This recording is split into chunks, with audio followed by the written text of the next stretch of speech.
Živjo, čakate nov izziv. 11 načinov, kako se ponovno zaljubiti vase.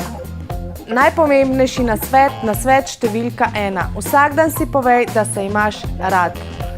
Nikoli ne poslušaj negativna mnenja drugih. Bodi to, kar si. Bodi pozitiven. Za vsako opravljeno dobro delo si privošči nagrado. Prenehaj s kritiziranjem.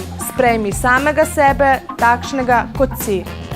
Bodi prijazen, nežen in potrpežljiv. Vsak dan, ob vsaki dejavnosti se vzpodbujaj, ti to zmoreš. Privabi ljubezen v svoje življenje. Imej rad vse okoli sebe. Vsak dan nekomu to dokaži. Sprejmi samega sebe takšen, kakršen si, z vsemi pozitivnimi in negativnimi stvarmi. Vsak dan si privošči sprostitev in malček tišine. Zadnji, najpomembnejši nasvet. V življenju ste pomembni vi sami. Imejmo se radi.